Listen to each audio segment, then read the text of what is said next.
F&O trading पर लगाम कसने के लिए सेबी ने नियम कड़े कर दिए हैं, जिसे लेकर ट्रेडर्स के बीच में बड़े उपापोह का माहौल बना हुआ है। हर कोई ये जानना चाहता है कि ये नए नियम हैं क्या और इनका वायदा कारोबार में ट्रेडिंग पर क्या और कितना असर पड़ेगा। इस मुद्दे की हर एक बारीकी को हम बेहद आसान तरीके से आपको समझाने वाले हैं और इसी के लिए लेकर आए हैं ये बेहद खास पेशकश, सेबी का डंडा, सट्टा होगा ठंडा।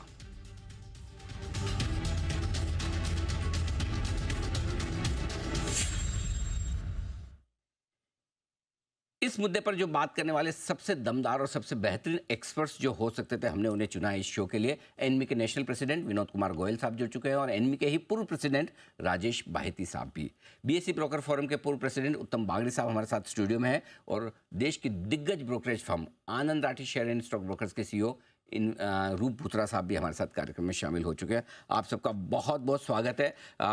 उत्तम जी, शुरुआत आपके साथ करूंगा, क्योंकि आप तो एनबी के पूर्व प्रेसिडेंट, तो बीएसई ब्रोकर फोरम के तो पूर्व प्रेसिडेंट रह चुके हैं, लेकिन ये जो आप ये सब सुनते देखते ना कि सेबी ने स्टडी की 90% लोग नुकसान कर रहे हैं, या अभी कैश मार्केट की भी जो स्टडी आई, इनके लिए जो ये सारे डेटा निकल कर आए, जो इसके लिए स्टडी ग्रुप बना, उत्तम जी उसके भी मेंबर रह चुके हैं, राइट उत्तम जी? सही है। हाँ, तो चलिए सबसे पहले बताएं कि सर ये पूरा जो कुछ आया है सेबी की तरफ से नया एफएनओ सर्कुलर, ये कितना इफेक्टिव है रिटेल ट्रेडर्स का वायदा कारोबार में, इंडेक्स डेरिवेटिव्स में जो अनाप शनाप सट्टा हो रहा है, क्या ये इसे रोक पाएगा?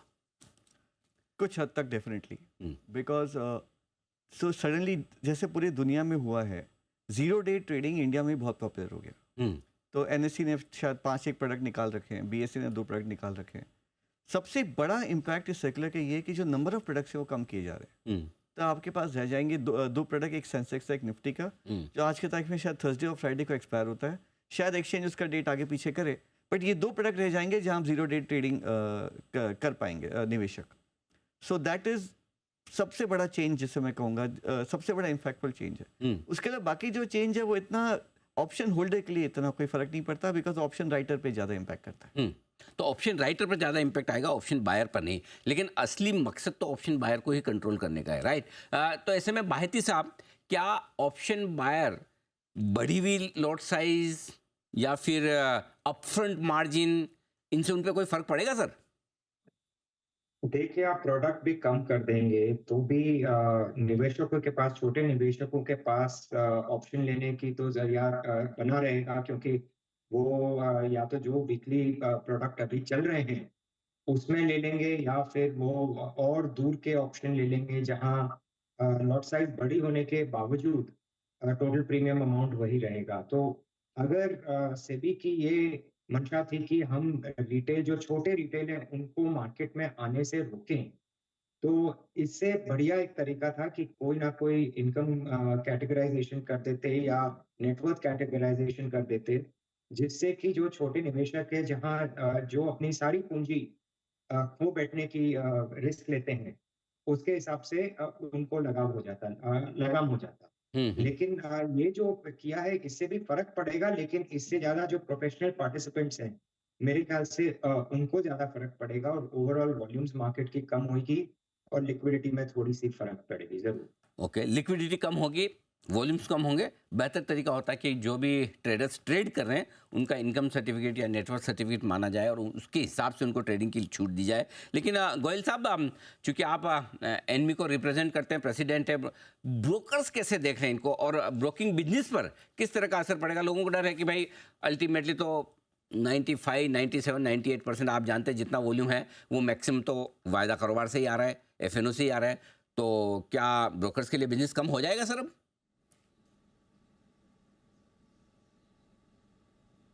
हाँ सर, इसमें पूरी प्रक्रिया की जो कवायद की गई थी उसका मेन आधार यही था कि जो सेबी की स्टडी ने बताया कि रिटेल इन्वेस्टर का जो भी परसेंटेज है वो लॉस कर रहे थे और ये काफ़ी दिनों से चल रहा था, उसको रोकथाम करने के लिए, उनको लॉस से बचाने के लिए ये पूरी प्रक्रिया EWG और स्मैक और ये मीटिंग करी गई। उसमें जो हमारे एनमी के हमारे ब्रोकर से हमने व्यू लिए, मंथन किया और जो सबमिशन किया, उसमें हमने 6 उपाय बताए थे कि उनके लॉस को रोकने के लिए जो ऑप्शन प्रीमियम, आपका strike price, upfront collection of premium lot size बढ़ाना, और जो भी ये सर्कुलर में अभी तक सबको पता चल चुका है। जो सबसे इम्पॉर्टेंट बात ये थी कि हमने ये कहा था कि इन उपायों को करने से ये जो रिटेल इन्वेस्टर नुकसान कर रहे हैं वो बच सकता है। हमने ये नहीं कहा था कि आप वो प्रोडक्ट ही हटा दो।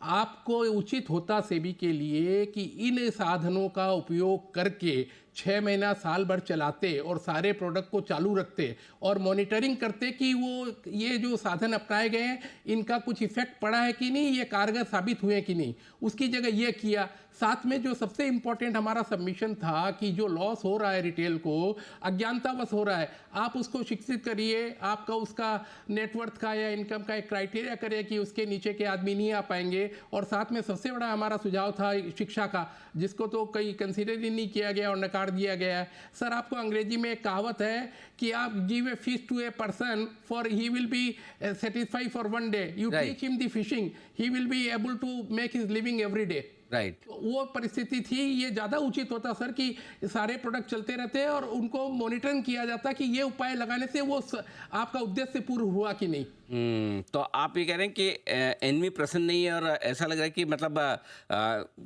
अगर ट्रेडिंग खराब है तो ट्रेडर या ब्रोकर को ही मार दो, उस तरह का काम किया जा रहा है। Is it? नहीं, ट्रेडर ब्रोकर क्यों, एक्सचेंज कौन सा बच गया? अरे स्टेक होल्डर्स को ये असुविधा हो जाएगी ना जी। तो एक्सचेंज, लेकिन एक्सचेंजेस ही तो डेली एक्सपायरी वाले प्रोडक्ट, आई मीन डेली है तो वीकली, नाम के लिए तो वीकली है, बट होती तो डेली एक्सपायरी है। लेकिन इससे पहले कि ये वीकली एक्सपायरी वाकई में खत्म हो पाएगी नहीं हो पाएगी, लेकिन जिसको टारगेट करके किया गया है कि भाई रिटेल ट्रेडर कम से कम मार्केट में आए, नुकसान कम से कम करे। भूतरा साहब, आपसे राय लेना चाहता हूँ। आप तो पूरे देश भर में आपके ब्रांचेज हैं, आपका प्रेजेंस है, बड़े ब्रोकर्स में से आप आते हैं। क्या वाकई में आपको लगता है कि आपके कारोबार पर असर पड़ेगा और आपके यहाँ जो रिटेल ट्रेडर इंडेक्स डेरिवेटिव्स में कामकाज करते हैं उनमें कमी आएगी? नमस्कार अनिल जी। नमस्कार। इसमें बिजनेस में वॉल्यूम में असर पड़ेगा, क्योंकि वीकली एक्सपायरी जो है अब खाली एक एक इंडेक्स में ही हो पाएगी। तो नेचुरली काफी सारे इंडेक्स इस एक्सपायरी से निकल जाएंगे। जो अभी मल्टीपल एक्सपायरी, आपने राइटली बोला कि डेली एक्सपायरी है, तो उसमें फर्क पड़ेगा। लेकिन साथ में रिटेल के, जहां तक बात है रिटेल का लॉस होना या वो होना, एक लेवल पे जो ऑब्जेक्ट है वो ऑब्जेक्ट राइट है, रिटेल को अपने को कहीं ना कहीं सेफगार्ड करना है। बट जैसा गोयल जी ने भी बोला कि इसमें ज्यादा जरूरत है एजुकेशन की, रादर देन चीजों को रेस्ट्रिक्ट करने की। और सेकंड चीज, यदि रेस्ट्रिक्ट करना है तो यस, एक पर्टिकुलर लेवल तक के इन्वेस्टर आई कैन से, जिनकी नेटवर्थ और इनकम का क्राइटेरिया कुछ ना कुछ करके, जो बायती जी ने भी बोला, उसको करके करे तो ज्यादा बेटर है। बट अदरवाइज बिजनेस पे इम्पैक्ट इसमें होना है, ये तय है। नो डाउट थोड़ा आगे जाके फर्दर पता लगेगा कि बिजनेस में ओवरऑल इम्पैक्ट का परसेंटेज क्या रहा।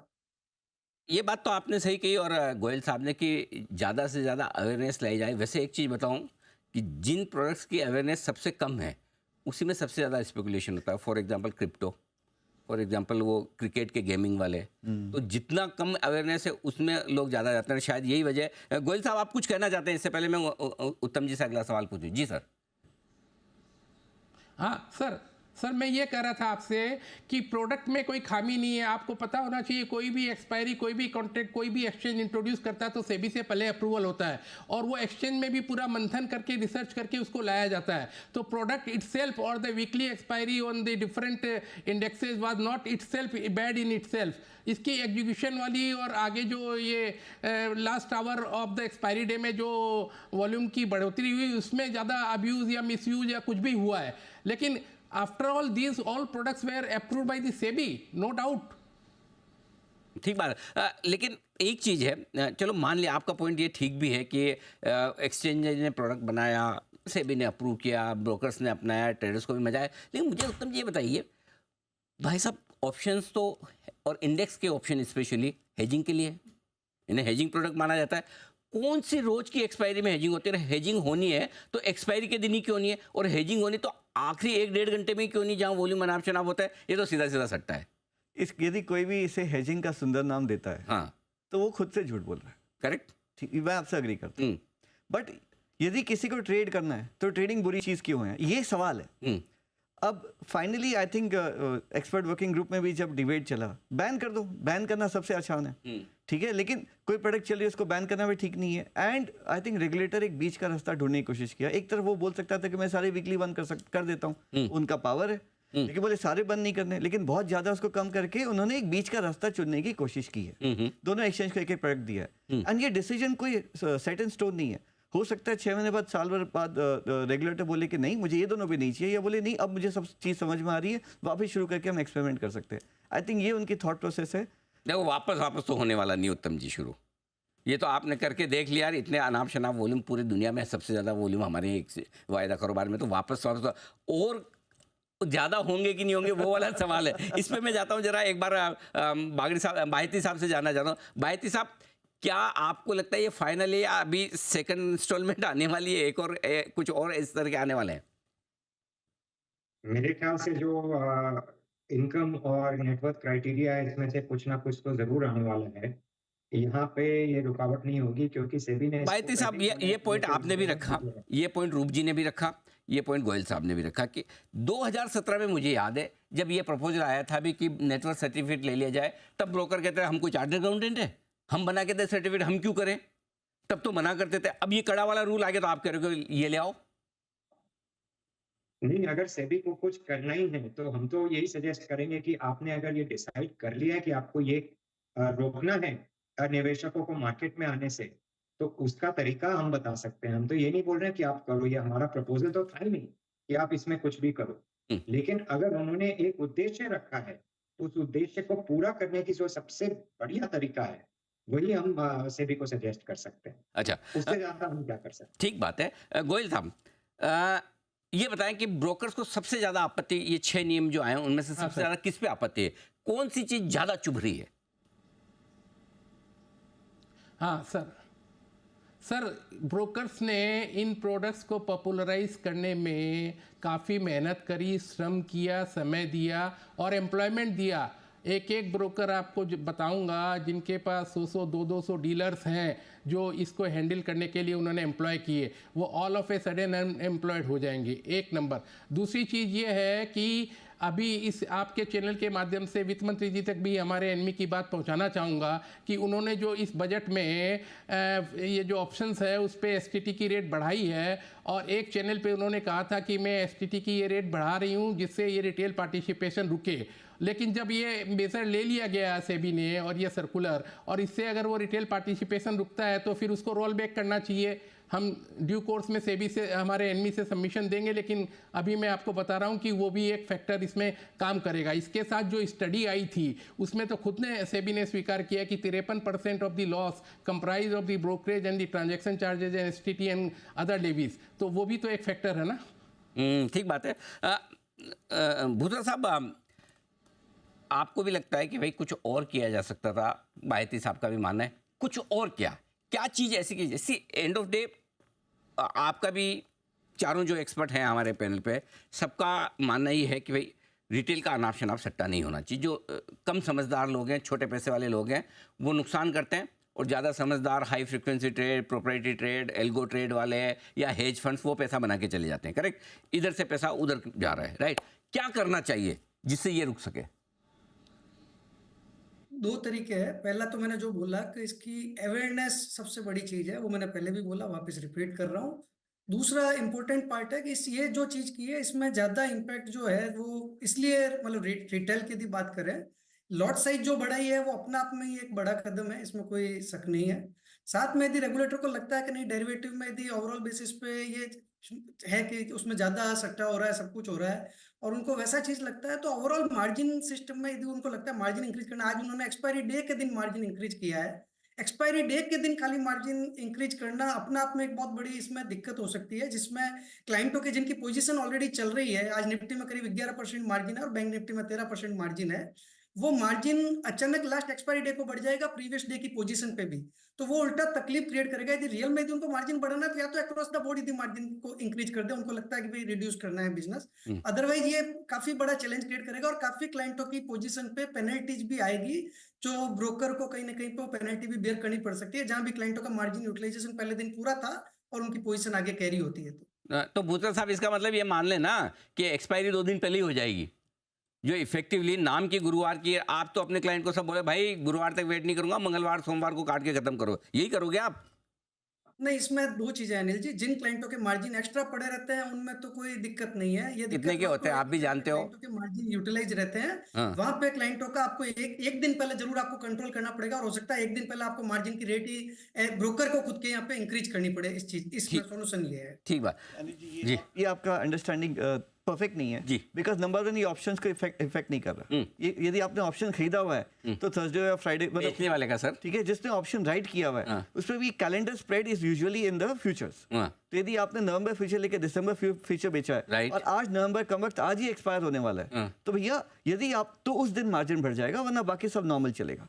सो बहुत प्रोफेशनल ट्रेडर्स ही होते हैं जो दो तरफ से हेज करके रखते हैं, और प्रोफेशनल ट्रेडर्स में अक्ल होती है कि भैया अपना मार्जिन तैयार रखें। ठीक है, तो मतलब मार्जिन एक्स्ट्रा देना पड़ेगा लेकिन मैनेज हो जाएगा। हाँ जी, हाँ जी। लगे पैसे तो ज़्यादा देने पड़ेंगे। बिल्कुल देना पड़ेगा। ठीक बात। अच्छा, एक चीज़ जो बाहिती साहब जो कह रहे हैं भाई कि ये सब ठीक है, अवेयरनेस वगैरह, अवेयरनेस सब अच्छी बात है, अवेयरनेस हम भी करते हैं, आप भी करते हो, सब लोग कर रहे हैं, लेकिन ये जो दिल में इच्छा है अपनी कि एक्सपायरी के दिन आखिरी 1-1.5-2 घंटे में 10 रुपये में ऑप्शन ले लूँ, लगी लॉटरी तो 100 हो जाएगा, ये कौन से अवेयरनेस से खत्म होगा मुझे बताओ? नहीं, ये तो इसी से खत्म होगा ना। अगर हम देख रहे हैं कि जो निवेशक ये काम कर रहे हैं, उनकी आय जो है वो 5 लाख या 10 लाख के नीचे है या 15 लाख के नीचे है, क्योंकि वही टाइप के लोग हैं जो सोचते हैं कि भाई 10,000 लगाओ, या तो लाख बनेगा या 10,000 खत्म हो जाएगा। तो उन लोगों को अगर मार्केट से वंचित रखा जाए तो ये प्रॉब्लम मेरे ख्याल से तो सॉल्व हो जाएगी। और जो प्रोफेशनल्स हैं, उनकी ये सिंगल पोजीशन नहीं होती, वो ऑप्शन चेन में काम करते हैं। तो आप सिर्फ इस 10 रुपए वाले को लेकर आप टिप्पणी नहीं कर सकते, क्योंकि कहीं न कहीं कुछ और बेच के भी रखते हैं। तो इस हिसाब से मेरे हिसाब से तो रोक लगानी थी। जो लोएस्ट रंग ऑफ रिटेल है, इसकी डेटा से भी ले सकती थी कि भई इनकी कितनी आय है इनकी, जो ये ज़्यादा पैसा तोड़ रहे हैं।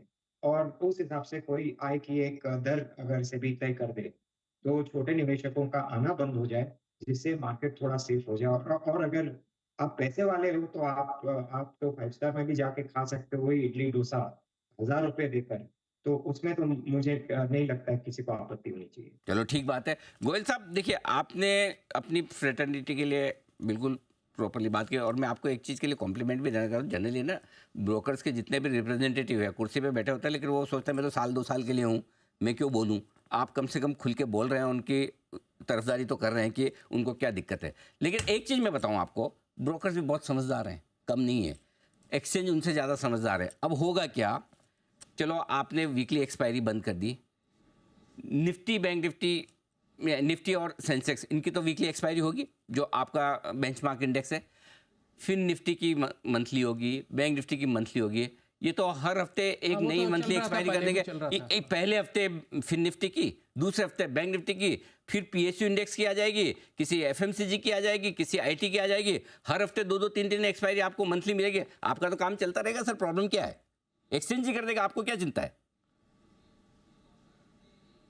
हाँ हाँ, ये सोल्यूशन किसी स्मार्ट इन्वेस्टर ने बताया था, तो देखें एक्सचेंज इसको किस प्रकार लेते हैं। जी जी, तो फिर दिक्कत क्या है? आपको क्या फर्क पड़ता है मंथली हो या वीकली? आपको तो रोज एक्सपायरी चाहिए ना भाई। अगर रोज एक्सपायरी होगी तो आपके तो वॉल्यूम आते रहेंगे। जी बायती साहब कुछ कहना चाहते थे इसमें। जी बायती साहब। सेबी ये होने नहीं देगी। आप ये समझ के चलें कि कोई भी नया इंट्रोडक्शन है, हालांकि ये नॉर्म्स आ गए हैं, इसका ये मतलब नहीं कि एक्सचेंज को फ्री हैंड है कि वो जो इंट्रोडक्शन नया इंडेक्स करना चाहे या एफएनडो करना चाहे वो इंट्रोड्यूस कर सकते हैं। फाइनली एक साइन ऑफ सेबी की होगी और सेबी इसको होने नहीं देगी। बागड़ी साहब आप सहमत है? क्योंकि अगर मैं बीएससी हूँ या मैं एनएससी हूँ, मैं सेबी के पास जाता हूँ, मैं बोलूँगा भाई देखो ऐसा है, मेरा आखिरी गुरुवार को निफ्टी एक्सपायरी होती है, मैं तीसरे गुरुवार को मैं करूँगा बैंक निफ्टी की, दूसरे गुरुवार को करूँगा फिर निफ्टी की। उसके अलावा मुझे लगता है आजकल पीएसयू में बड़ा इंटरेस्ट है, मैं एक पीएसयू इंडेक्स भी लॉन्च कर देता हूँ, उसकी पहले गुरुवार को मंथली एक्सपायरी करूँगा। को कैसे मना करेगा सेबी?